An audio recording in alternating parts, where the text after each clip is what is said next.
Wesley New Farmer, you're the best cook in the world. What? I'm really hoping there is not a wrong way to do this. I'm not gonna touch this thing with bare hands because I have a self-preservation instinct. If I were giving advice to a younger version of myself,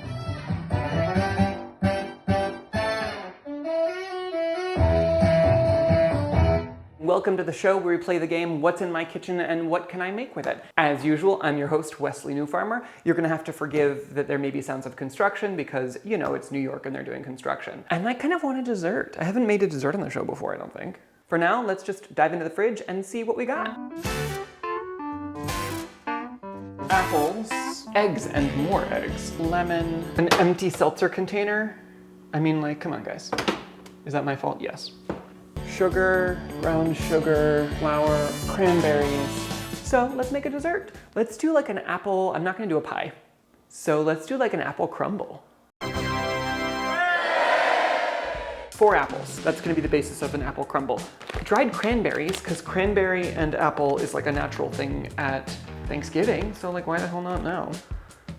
Vessel, a cooking or serving vessel. I have little ramekins because I don't want to do like a big apple crumble. First step, we're gonna just peel the apples.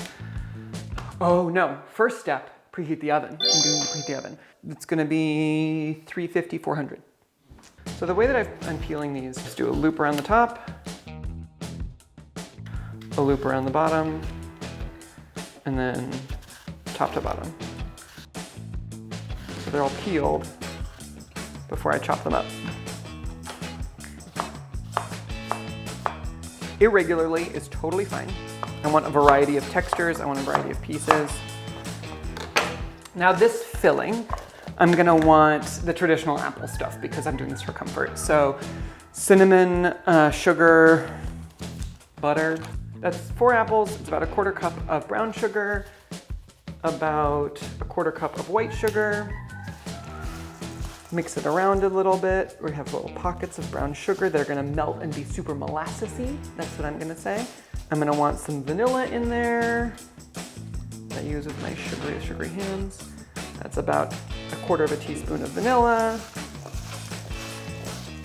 We're all used to that slightly touch of lemon, and it's always good to have something bright.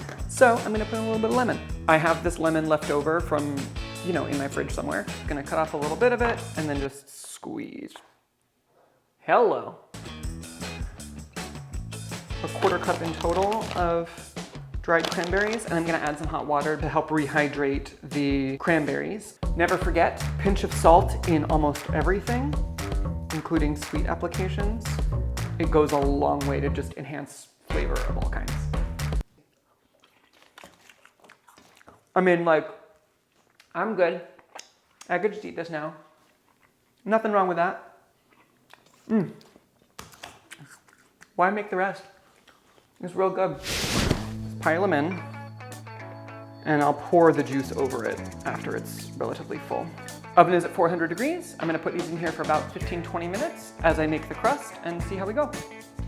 Time to make the crumble. For something that's small, I'm not gonna want more than a 1/2 cup of flour.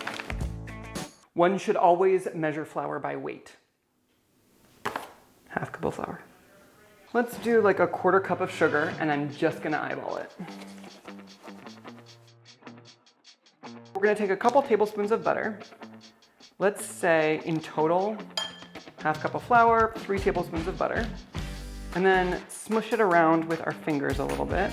Pea-sized chunks, because that's what I'm used to hearing on cooking videos. I think right now what I'm actually gonna do is add a tiny bit of water and a tiny bit of vanilla extract.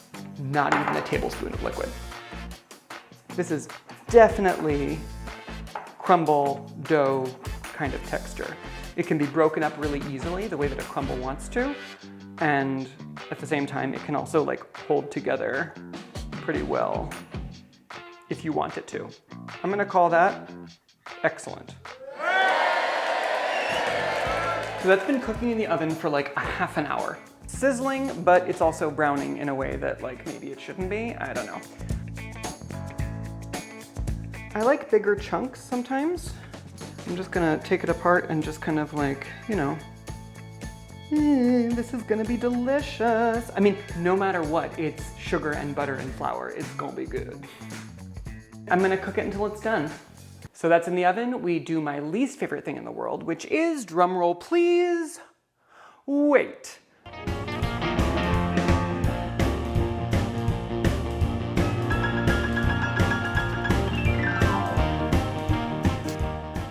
So this has been in the oven for a while, a half an hour to 45 minutes. You can see it's browning up beautifully. It's crumbling up nicely. It's smelling so good. I'm happy with this. I'm gonna give it at least 15 minutes to cool down. Whitefish salad is like the best thing in the world. Is it just me, or are wheat smaller than they used to be? These have been cooling for like long enough. It's time. That's real hot still to touch, but I'm gonna do it anyway. Oh, that crumble is like really nice. It definitely thickened up a lot in the second little bit of cooking.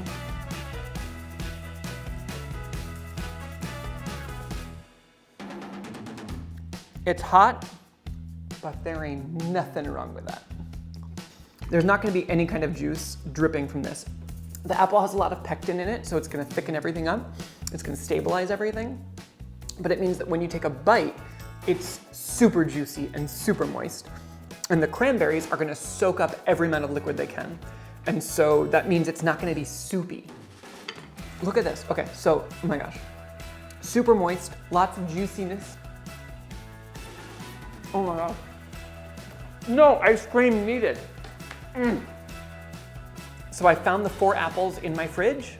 I cut them up. I added whatever seasonings I wanted. Topping, butter, sugar, flour, tiny bit of water to bring it all together. The hardest part about this was waiting for it.